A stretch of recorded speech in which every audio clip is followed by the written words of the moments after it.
hockey friends and families around the world, and welcome to another episode of Our Kids Play Hockey. I'm Lee Elias, and I'm joined, as always, by Christy Casciano-Burns and Mike Benelli, and I'm pleased to welcome to the show today Joe Eppolito. For the last 27 years, Joe has worn many hats at the state level as well as nationally with USA Hockey. He's been involved in hockey as a longtime high school coach, New York State Amateur Hockey Association board member, USA Hockey District Director, National Tournament Committee member, an official, and a hockey parent above all. A former teacher, Joe has a tremendous resource for New York State, and he's been helping to build and relay coaching development curriculums for thousands of coaches in his role with USA Hockey's coaching education program. Due to the pandemic, the CEP, which is the coaching education program, clinics shifted from in-person to virtual classrooms, and Eppolito played an integral role in making those successful in New York State. Joe is also a big advocate of growing girls and women's hockey. He has been a New York State Amateur Hockey Association girls and women's section coordinator since the year 2000, and is also running the girls' side of their player development committee. He was recently named the 2021 Walter Yaciuk Award winner for all of his tireless volunteer work on and off the ice, and we are privileged to have him with us here today. Joe, welcome to Our Kids Play Hockey. Thanks for being here today. Thanks, Lee. It's a pleasure. I'm looking forward to our conversation today. I am too. I'm hoping the listeners are too. So, Joe, the first question I have for you, it's kind of an obvious one, but we talk on this program all the time. Coaching and teaching go hand in hand. Coaching is teaching. So as a former teacher yourself, how did that background help you become a better coach to coaches in delivering the coaching education curriculum through USA Hockey? Well, that's a great question, Lee. And to be honest with you, so when I first got involved with USA Hockey, I was asked a long time ago as a high school coach, and I was asked by our local USA Hockey organization to attend a coaching clinic around something called the initiation program. And the initiation program was basically a program that was stolen by USA Hockey from Hockey Canada. And its focus was on growth and development, especially at the younger levels, looking at things like small area games and things along those lines. So I went to this clinic and I was kind of a cocky high school coach and thinking, oh, I'm not going to learn a thing, by going to this clinic. And when I got there and realized that this program was so kid focused and so learning centric and making the game be the teacher, I was completely blown away by it. And from that point, completely converted to that kind of philosophy in terms of growth and development for players. Wide opening. It was just a phenomenal experience to be able to be exposed to that kind of programming. And as an educator, you fall in love with it. It's very systematic. And the thing that I also liked about it is that it would give people that basically don't have any kind of degree in education, the tools needed to be able to actually be good coaches and help kids develop. So for me, that was integral part of it, and I've been a strong believer of that ever since. And it's one of the things that I cherish the most about being involved in hockey is coaching education. If I may pull a thread on something you just said, especially for the younger coaches out there, you alluded to this. That you had gone to that meeting with the kind of that attitude of, I might not get anything out of this, right? I think it's an important thing to bring up because so many times in my life, especially when I was younger, I would go with that attitude. I almost always end up learning something. And as I got older and more experienced in coaching, I started looking forward to those types of events because you really never know what you're going to get out of them. I've said this quote before, and you embody this, Joe, that good coaches think they know everything, but great coaches no, they don't know anything at all, right? You can always be learning, right? So I just wanted to bring that up, not to focus on the fact that you did that, but that you went beyond that, right? And I think that's just an important tip for all coaches, really all educators, right? That the learning never stops for people in that role.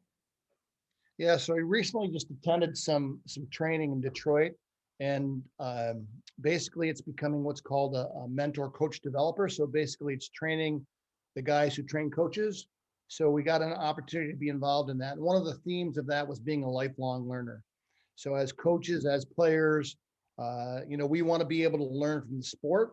Right. We want to be able to learn from our colleagues, in any way that we can make the game better and make our kids better and our coaches better. We need to embrace that and embody that and live by that mantra. And it was really kind of the focus of our training. And it's something to live by. It's a way to make the game more enjoyable for all involved.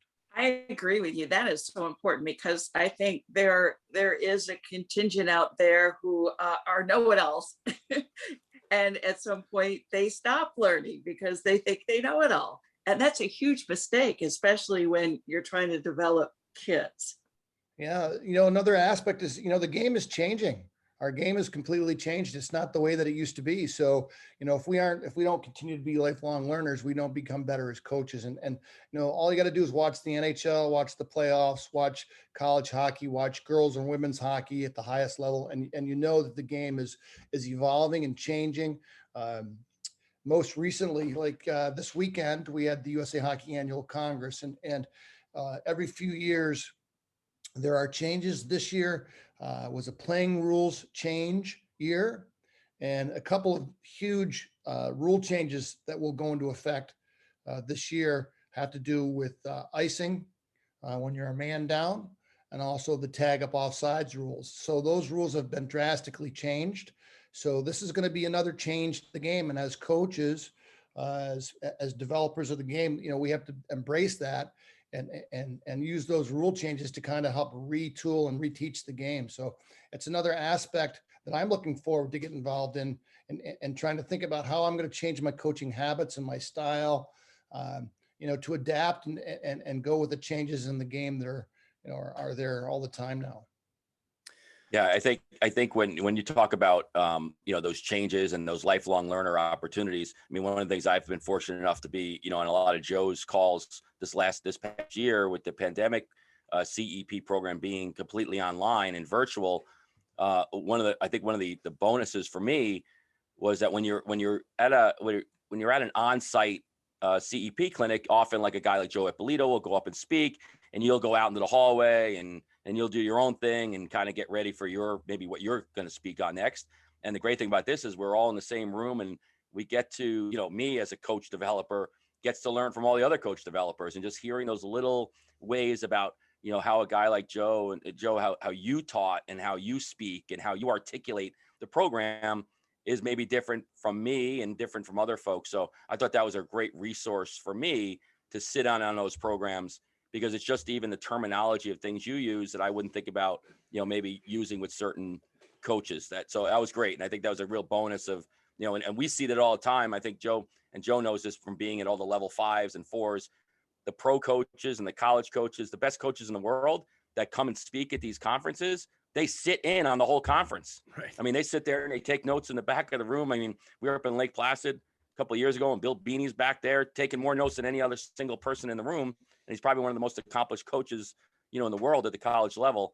And I think to see that, is really refreshing, for the know-it-all guys. Yeah. The other thing I really enjoyed about the virtual clinics is that, so in the past, when we would do coaching clinics, you would have pockets of coaches that would come from local organizations that aren't that far away.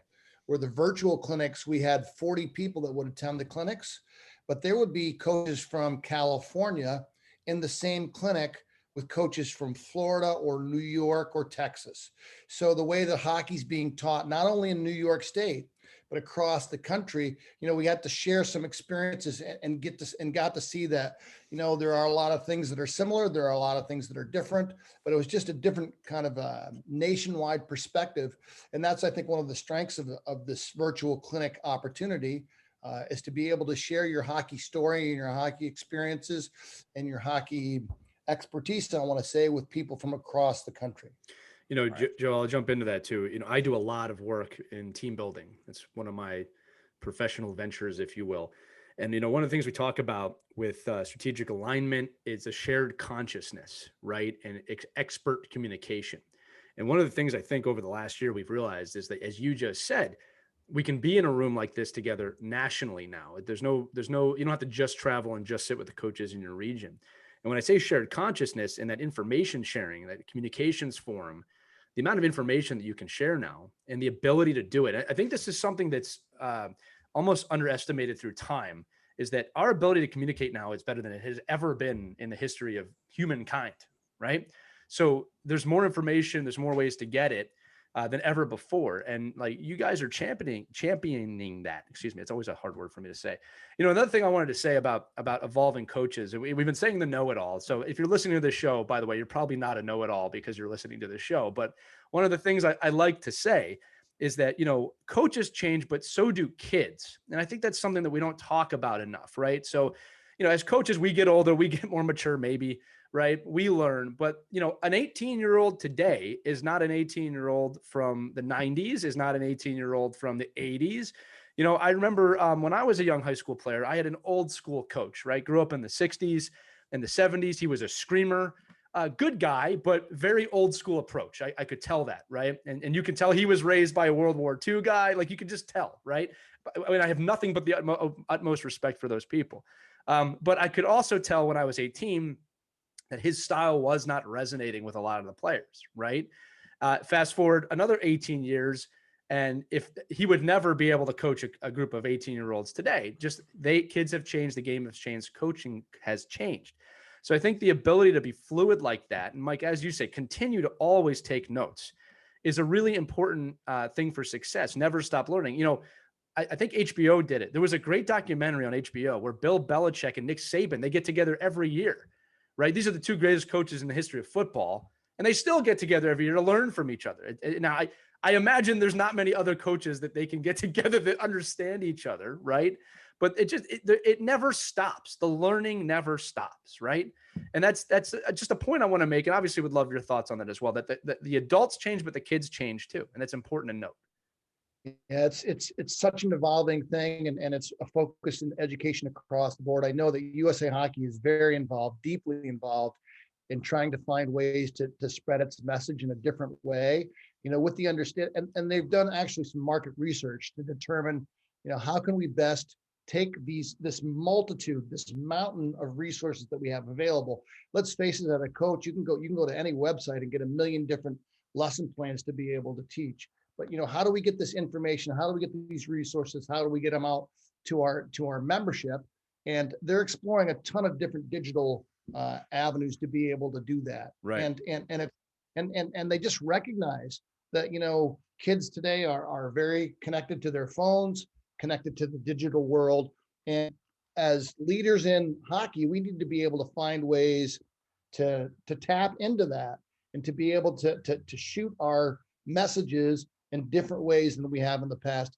Unlike the screamer that you talked about, right. We've all had those kind of coaches, and that's another part of the evolution of the game and the evolution of the coaching aspect of it, is to be able to adapt. I mean, we have the coaching mobile app now. So right. if you are a coach and want to go on the ice and you need to bring your practice plan, before people would have it on a bar napkin, right. Now they actually have it on their cell phone to be able to bring it out there. Right. So it's something that people, and I'll be honest with you, there are coaches that are a little reluctant to get involved in that because they just aren't technologically savvy. But the ones that are truly into it and really want to make things grow are finding ways to adapt their coaching styles, and they're finding ways to integrate technology all across the board. It's evolving, and it's going to be just like the game is. Yeah, I'll say this to follow up on that. Number one, let's just say you're not a tech savvy coach. Just some advice for our audience. Instead of being embarrassed about it and shunning it away, fill that gap. Bring in a coach that is technologically savvy to help you. There's nothing wrong with that. Sometimes I feel like coaches are threatened by the technology if they can't use it. Trust me, one of the parents can use it. I know there's politics to play into this, obviously, but part of being a great coaching staff is having an assistant coach or coaches that fill in the gaps that you don't have, right? Joe, I'm also glad you bring up evolution. That's going to bring us to the next question. I remember in 2010, so I started coaching college hockey in about 2007. So I was very involved in everything that was going on. And in 2010, I'll never forget this, there was an article in USA Hockey Magazine that introduced the new ADM, the American Development Model, and it was going to change everything. And there's a lot of questions about what's going to happen with this. Well, let's just put it this way. You're starting to see the first athletes in the NHL now that grew up entirely in that program. So if that came around in 2010, again, not so much just Connor McDavid, but Austin Matthews, you're starting to see a lot of players that grew up within that development model. And not only are they good, they're some of the best players in the game. So you have seen that transition of the game over your time in the game from I'll call it the Neanderthal era that I played in, where, you know, you wanted to be 6'5", 250 pounds, Eric Lindros, you wanted to break someone in half, to the era today where it's streamlined, it's speed, it's fast, right? You don't have to be a Hulk to play hockey. Um, Tell me, as someone who's been around the game, right, how have you seen the program evolve? What are some of the aspects of the curriculum that you think make the most influence on coaches? And just tell us about your experience in the game over the last 27 years. Yeah, so I can tell you that when the ADM first came out, everybody thought that it was focused primarily on just 8 and under hockey, Right. and they didn't really understand that it's a true long-term athlete development model, and that's kind of the difference. And it's research-based, it's science-based. It's to the point where the program has taken on such a big meaning and has become an integral part of the USA Hockey DNA, to the tune of the NHL supporting USA Hockey. You know, the NHL gives USA Hockey over $9 million a year to be able to supplement and support those programs, because it's the right way to do things. And it wasn't just pulled out of the sky. It wasn't just Right. pulled out of the rabbit's hat. You know, it was basically research based, and it didn't take like a couple months to put together. This is, you know, a program that was really well thought out, and you know, to the point where the NHL listened to the research and said, you know what, that's going to do wonders for hockey in the United States of America. So let's follow this model. And the model itself is evolving. It's maturing, and it's becoming more an integral part of what we do. You know, the cross ice aspects of that are huge. You know, if you go to an NHL practice or even a high level college practice, a good majority of what they do is station based and Right. small area games, cross ice types of stuff. So the game has changed so much, and as a result, the skill level in our players is becoming absolutely phenomenal. You know, and it's just doing wonders in all aspects of the game. One of the other things that's starting to evolve more now, and it's also becoming a focus within USA Hockey, is goaltending. You know, goaltending is probably the most important position on any hockey team, and yet there's been, you know, not so much an emphasis or a priority placed on that position. So I think that's beginning to change. USA Hockey now has, you know, goaltending clinics that are given specifically for that position, and that position is evolving nationally as well. They have goaltending curriculums now that are instituted. They have gold, silver, and bronze coaching clinics that coaches can receive just to specifically teach goaltending. So that's a major part of what's going on now as well. And the curriculum within the coaching education program, which is fostered and developed primarily by the ADM regional managers across the country, is really evolving and changing. Just this year alone, we're going to introduce and roll out some other curriculums to help the coaches in our program, but it's continuing to change, and looking forward to it. But the ADM is the foundation of where we're going, and it's slowly becoming, you know, the DNA in what we do. Another effort that USA Hockey is undergoing right now, in an effort to try and change the game, is they're focusing on diversity and inclusion, which is really huge. You know, we need to do everything within our power to be able to get more kids playing the game from all races, religions, you know, sexual preference, whatever we can do to get people to enjoy and be a part of this great sport. And when we do that, it's going to make our game even that much better. So those are some other efforts that are going on. Absolutely. And I'll say, Mike, then I'll jump to you or Christy. When it comes to the ADM specifically, and I don't want to ignore what you just said about inclusion. If you look at how many World Junior Championships the USA has won since 2010, and that's not negating the championship before it, and our international competition, the amount of American players that have entered high levels of hockey or the NHL, the results are undeniable how impactful the ADM has been. I'm glad you bring up an inclusion as well, because we're going to talk a lot about that. I know Christy's daughter is heavily involved in that. Obviously, this show is a major proponent for that.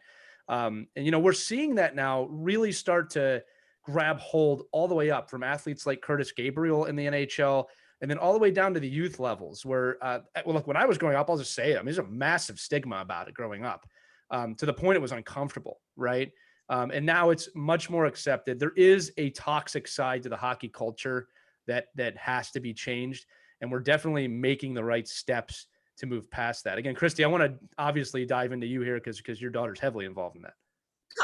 Couple of things, and this was a flashback for me when you brought up the cross ice hockey, because my kids were little when that happened. They were playing full ice. Sophia in particular playing full ice. I think she was 6 years old, and then they shrunk it to playing half ice. There was so much resistance. Parents went bonkers. They were so mad. They didn't get it. Totally didn't get it. They were yelling at the coaches. We saw our kids play full ice. We saw our kids get exhausted at age 6 trying to make it across the ice. Some of the kids could, but not all of them. And hardly any of them scored. To half ice, where they were all touching the puck and getting a feel for, scoring.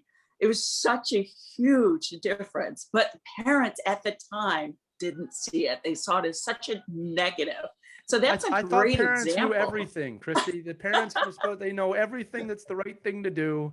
We should listen to the parent. No, I'm just kidding. I'm teasing.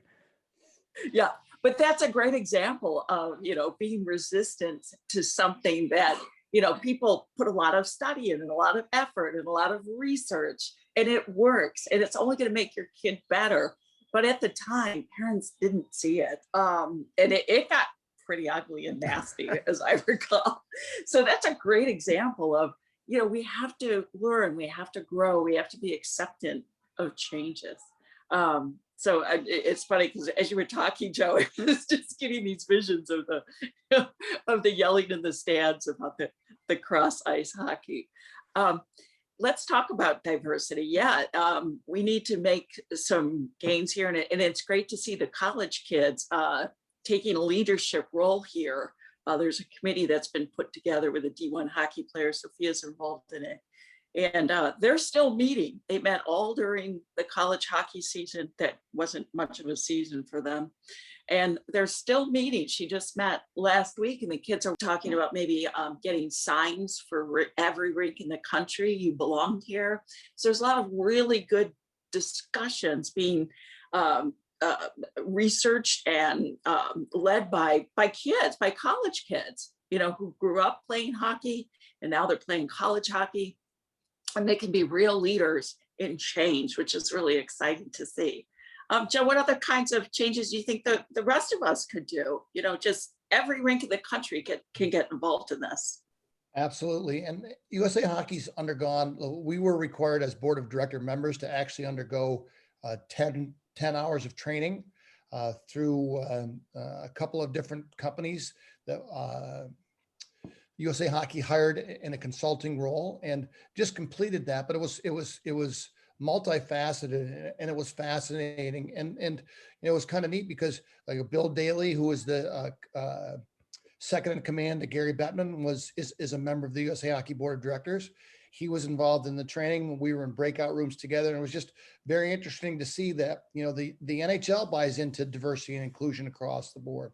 And there's just so many different things that are being done. USA Hockey's actually hired a person to chair or be in charge of a diversity and inclusion department.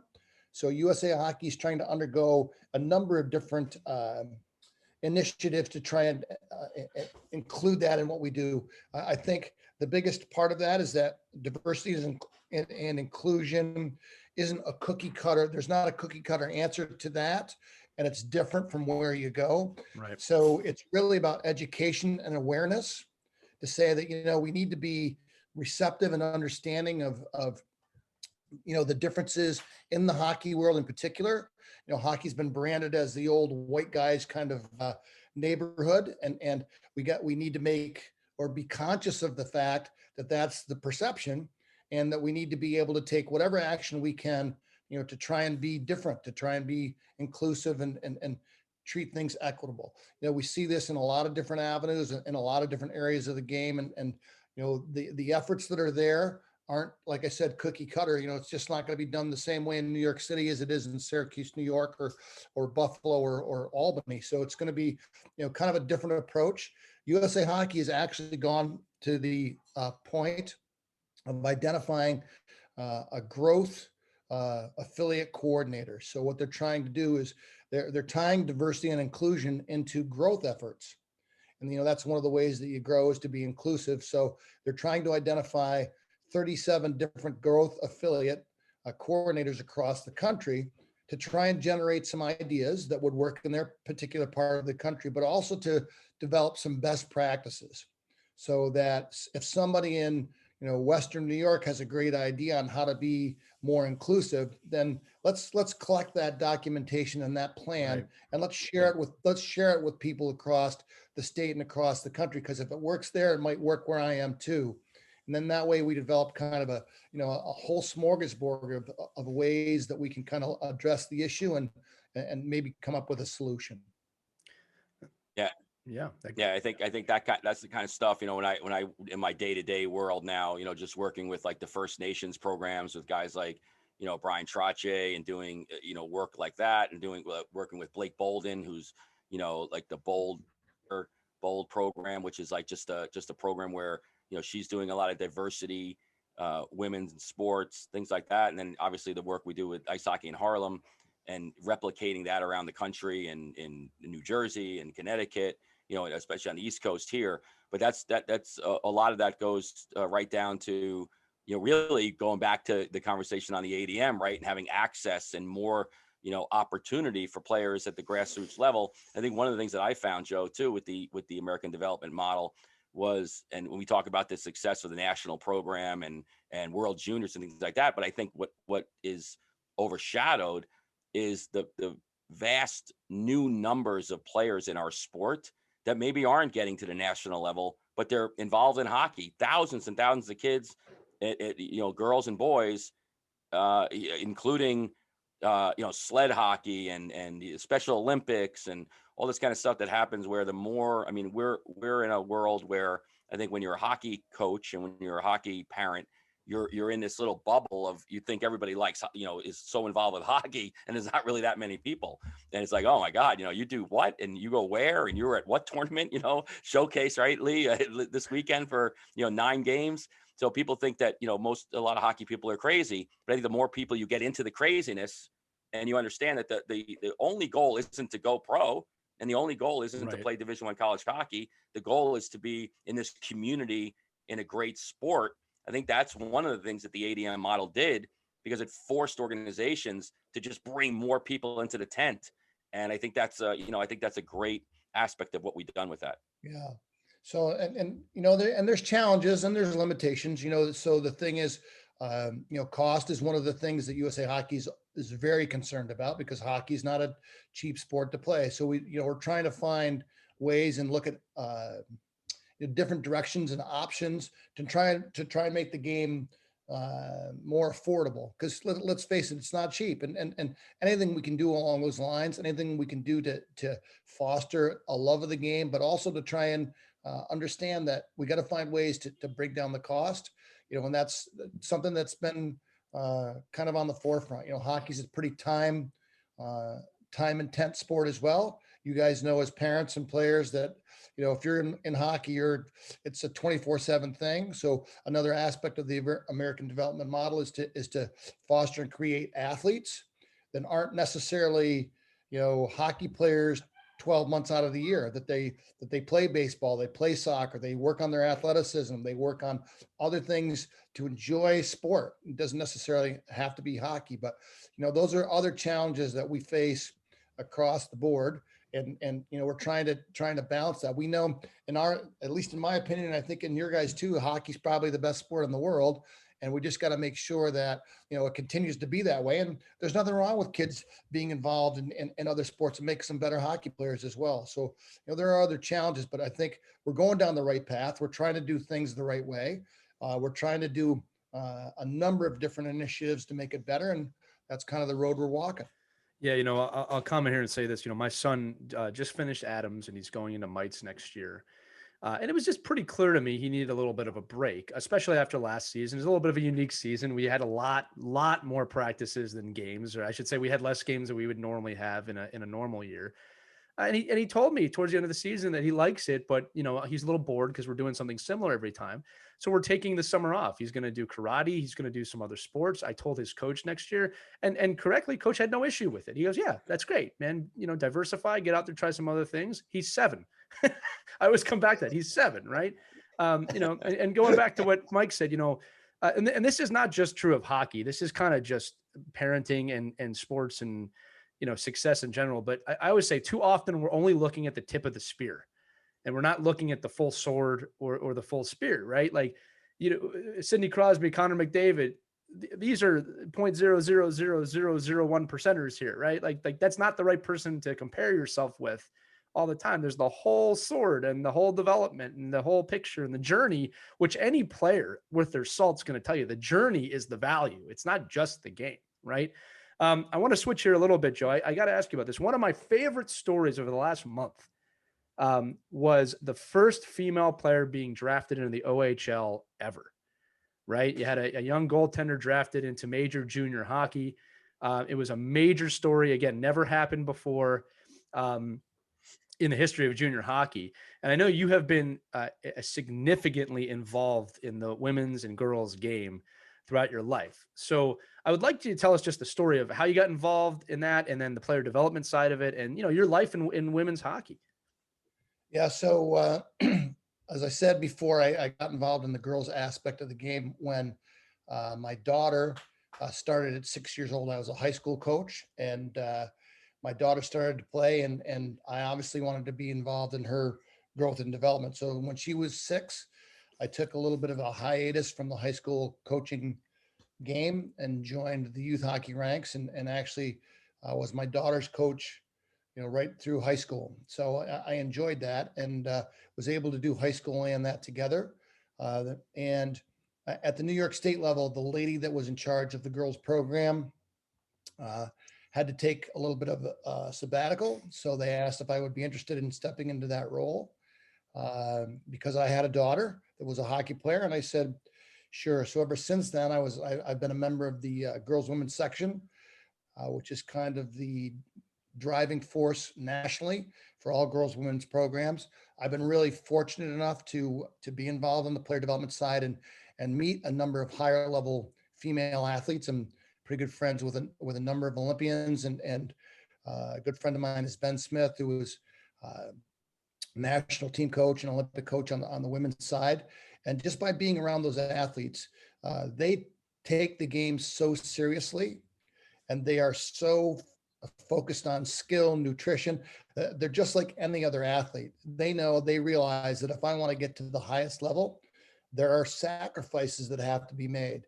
I talk to the ladies all the time and they would tell me, I had to miss my junior prom because I had to go to a training session. I couldn't go out with my friends and party on a Saturday night because I was truly focused on getting that Division I scholarship and knowing that if I want to get to that level, it takes a lot of hard work. And to you guys' point, the percentage of players that get to that point, it's minuscule. So not only do you have to love the game and be involved and having a great time with it, but you also have to be dedicated to understand that there's going to be a lot of work to be able to be that 1% of player that gets to play, at the Division I college level and have my education paid for.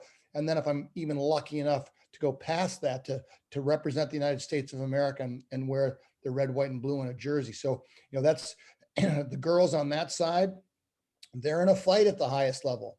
So there's the attempt to try and have a professional women's league and the quality of players that are there is growing. I think that we're near the point where we want to be able to do that. The NHL is seriously interested in trying to help fund and create and foster and grow the women's game professionally, kind of like the WNBA. So I think that it's there. The women are proud. They take a stand. They understand too that there's a fight there. If you want to train and be a professional athlete, you can't do that on $8,000 a year. You need to be able to earn enough money to be a professional athlete to be able to live and pay your bills. Right. And so that's kind of the struggle that a lot of those ladies have right now is that they want to be that highest level athlete, but they also have to face the realities of life. So, Right. you know, so that's the struggle that they face. But it's just, it's amazing. And the skill level that's there, you know, perfect example is Kendall Coyne, who was in the fastest skater in the All-Star, you know, in the fastest skater competition at the NHL All-Star game, and actually beat a number of NHL players. So, I mean, the skill level is actually there. Are the guys bigger, faster, and stronger? Yeah, but the girls also have a high level of skill. So it's just amazing to watch them play. I've been lucky enough to go to the national development camps and watch them actually perform. And these players are just phenomenal, and they love the sport. They love the sport. I'm also encouraged, Joe, to see how many colleges are now opening the doors to women playing hockey, D3 level.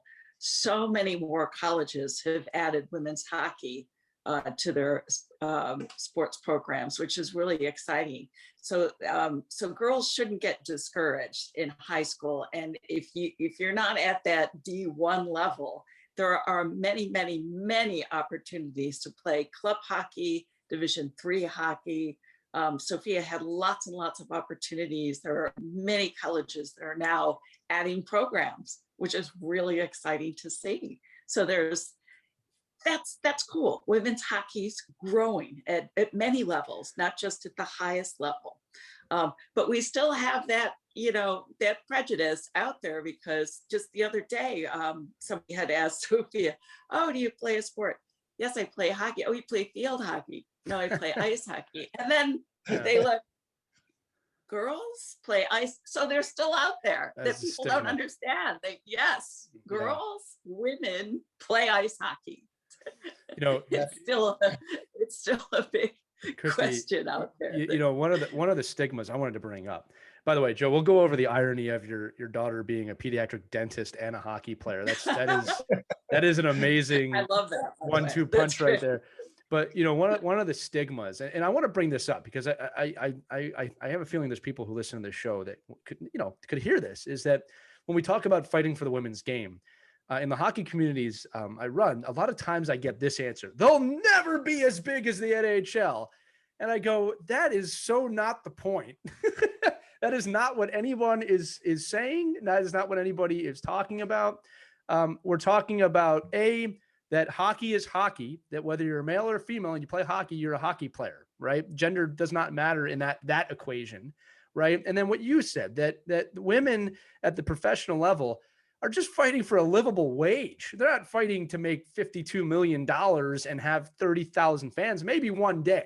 All right. I'm not taking that off the table, but we're talking about a livable wage. I never understood that stigma from some of the fans of like, no one's going to watch that. By the way, when people say that, I go, have you ever watched an NWHL game or a Dream Gap tour? Have you ever watched the Olympics? Because it's fun, it's awesome, and it's hockey. So either you're a fan of the sport or you're not. I always go into that. But yeah, I just wanted to comment on that because that's part of the stigma, is that they're not going to make millions. And it's like, what does that even matter? What are we doing here? And, you know, look, I have a daughter, you know, and she's going to get involved. I can already tell because I've just seen her pick up the stick enough times to know she's going to want to do it. And it's like, you know, I think about her future. I think there's a lot of fathers and mothers with daughters that play the game that see that, like, this is just about sport and being included and the life lessons. And should they want to go farther, you said it, you know, understanding the sacrifices you need to make to be a professional athlete. The road for women with that is far harder than men. Right. And I think there's a lot we can learn from each other. I do want to bring a question up here. I just felt like I had to say that.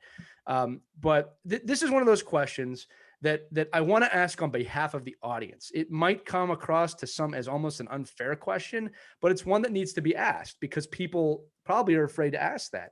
And Joe, the question is, you know, do you see differences coaching at the girls level and the boys level, right? I can see coaches out there not wanting to ask that because there might not be any differences, but you've been involved with both sides of the game. What are the differences, if any, between coaching women and men or girls and boys? So I can tell you this, that in interviewing a number of Olympic female athletes who have been asked, you know, would you rather have a girls coach or a boys coach? A woman head coach or a boy head coach? The female athlete says, I just want the best coach. There you go. I don't care. I don't care if it's a female. I don't care if the guy coaching me is a man or a woman. I just want the best coach. And there certainly are differences. The primary difference that is noticeable is that girls tend to be more sponges, especially at the younger ages. They want to learn, they want to listen, they want to, and that's also part of the physical, social, and mental development of girls at a younger age. They mature sooner, so they're more tuned into the learning process. They want to soak up and be involved in the learning part of it, where boys kind of take it a little bit for granted. So that's one of the big differences, but you got to think about, girls have always had the opportunity. Another thing that they talk about is that growing up, they wanted to play with people of the same skill because they wanted to get better. So it didn't really matter if they were on a boys team or a girls team. They just wanted to be playing against players of either gender that were of the same competitive level. So they don't want to go and be the dominant. They want to be with players that are the same skill so that they can get better and that they can, work cooperatively as a team. Girls have undergone a lot of kind of biases. If you think about it, growing up, my daughter would have to get dressed in a bathroom or in a broom closet before she could join the team. So that was certainly an issue there. And there's other issues that girls are. It's kind of uncomfortable as a male because you go into the locker room and they wear sports bras and this kind of stuff, and they have no fear about being exposed like that, and yet you're a male and you're feeling uncomfortable. So there's establishing guidelines and rules and regulations. So the players just want to be treated as players. That's all they want, and they want to be in a situation that's competitive, and they want a situation that's equitable. So they don't want to have to be in a different locker room. They want to be in the locker room getting dressed with their team. They want to be playing with players that are the same level that they're at, or maybe a little bit better. So the women, their attitude is it's not really, they're hockey players are hockey players, be it they female or male. And there really isn't a lot of difference, but there is kind of just in the attitude and the culture that surrounds that whole situation. So it's not such a difference in players and the way that they learn. It's more about the culture and the perceptions that, that kind of wall that we're trying to break down a little bit. I love it. When I played, I remember when I was second year Bantam, we had a girl on the team, and she was one of the best players on the team. And, maybe I benefited from always being surrounded by strong women my whole life. My mother is an incredibly strong woman, both, as a person. Vicky, the girl on the team, was really good. I looked up to her. My wife is an incredibly strong person that I love. I always joke she's only 5'2" or whatever, but I look up to her. You know what I mean? And that's part of breaking the stigma. Is just I grew up in an environment where there was no difference between women and men. We were just there. You know what I mean? But I think one of the things I've learned from coaching is that sometimes you got to take it out of your own experience. Like you just said, how often as coaches do you think about the girl who's getting dressed in the bathroom and what that must be like for her? Sometimes we just don't think about it because it's not our experience. It's not a fault of anyone. But can you open your mind up of what does that person have to go through to be part of the team? And obviously this is not limited to just hockey. Again, my wife is a physician. Watching her become a doctor, go through the military to become a doctor, and then negotiate for jobs, it's a totally different experience than it would be for me. I mean, I'll never be a doctor, right? Been playing hockey too many years. But my point to you is that, watching someone else go through an experience can teach you a lot about how to coach them, how to mentor them, or how you can be mentored by them, right? Mike, I want to throw it to you too. I'm going to switch it up. And Joe, you've been a phenomenal guest so far, just invaluable information. We did say that you won the Yaciuk Award. Now, in stark contrast, and instead of having you talk about yourself and that award, which would just not be good, right? Because as we spoke before the show, Joe, and you said totally correctly that, you didn't expect to win that. That's typically how people win those awards, right? I'm going to throw all the pressure on Mike Benelli because Great. he threw this episode on me last minute, which was the best thing he could have done. And he and I buddy around, and Christy and I really like to put the pressure on Mike. You can see he's turning a shade of red now for those of you listening. But no, Mike, seriously, I wanted you to just talk about Joe and he won this a pretty prestigious award. I just want you to geek out on him for a minute, because I know you look up to him. You're really excited to have him on the show today, and let us know how you think about it. Yeah, well, so it's easy because Joe embodies. I mean, honestly, what Joe embodies, what the coaching education program is about. I mean, I think what he brings too. I love the fact that you can learn a lot about how you teach, and being in workshops with Joe, and obviously watching him online this past year, and we don't get to see, to Joe's point about even the coaching education program, about the coaches getting to be in different rooms with Californians and Floridans and Floridians and guys from Iowa and girls from Alaska. We as coach educators even in New York State, we're such a large district that we often don't get to be in the same room together when we do our programming. So I think what Joe's done, from that point of view, from listening, from all of us listening to him on how he speaks to the coaches and things that he can give us to help us teach, has been invaluable. And I think the award is definitely, you look at all the coaches and the coach educators and the coach developers around the country.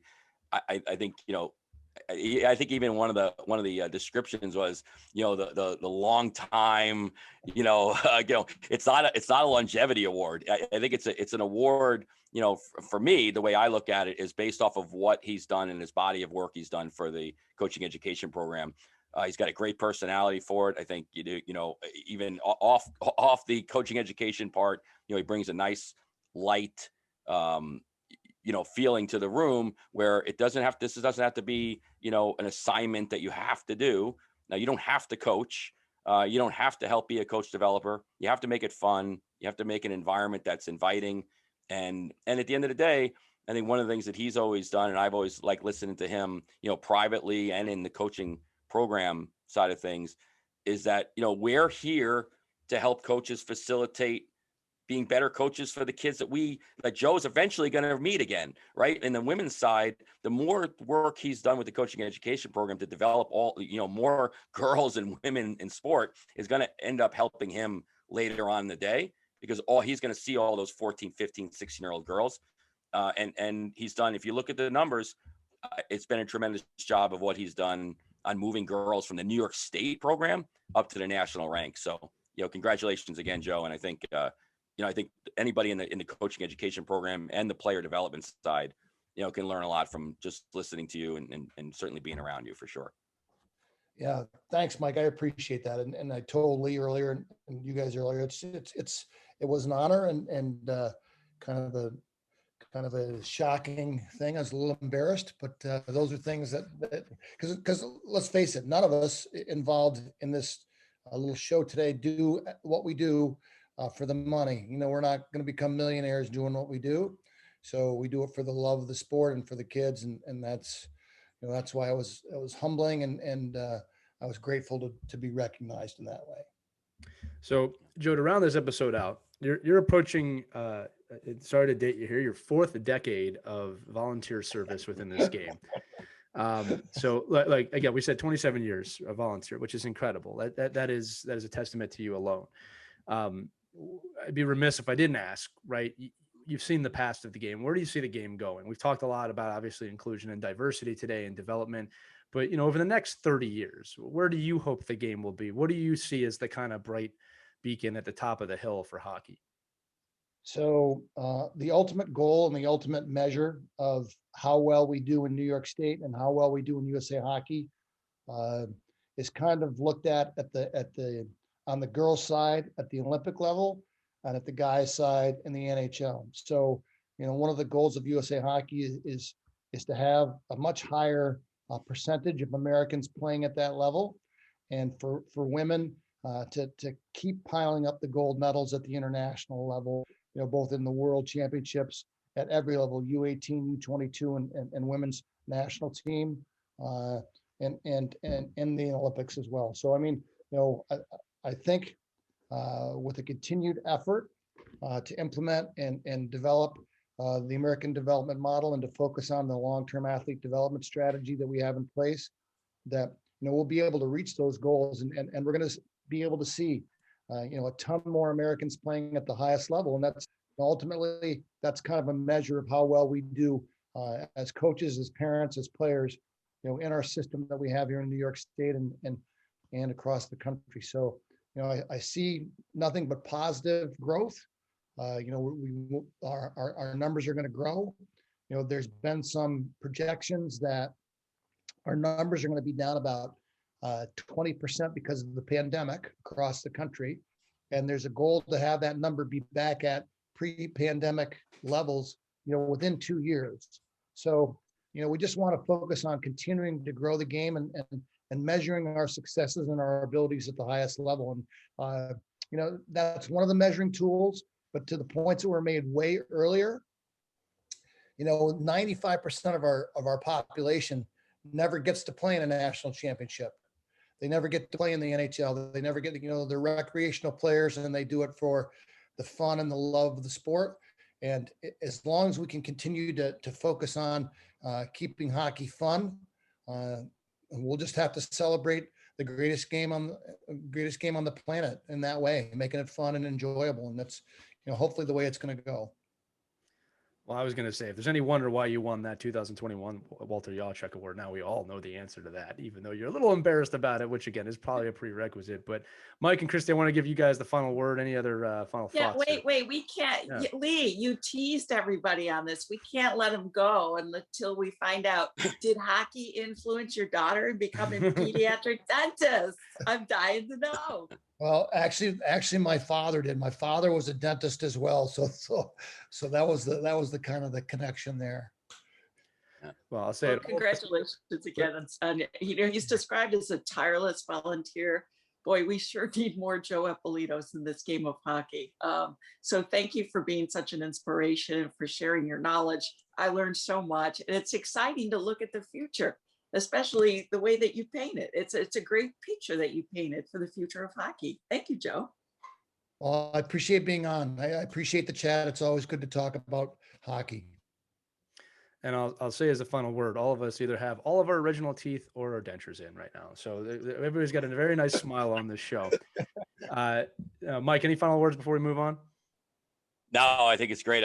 Joe, really appreciate you being on and fitting us in. And I think it's, we're going to look forward to watching, the evolution of USA Hockey and your involvement. And I think just, the good things that are going to come over the summer and into next year. And I think everybody could be excited about that. And knowing that we got through a tough year, ready to rebound and start having some fun again. So that's going to do it for this episode of Our Kids Play Hockey. Joe Eppolito, you've been a fantastic guest. Again, sometimes the last minute ones really are the best ones, and I appreciate that for you being here today. For Christy Casciano Burns and Mike Benelli, I'm Lee Elias. Again, you've been listening to Our Kids Play Hockey. Check us out on ourkidsplayhockey.com. You can listen or watch this podcast literally wherever podcasts are available. We're everywhere. Thanks so much for listening, and we will see you on the next edition of Our Kids Play Hockey. Have a great day, everybody.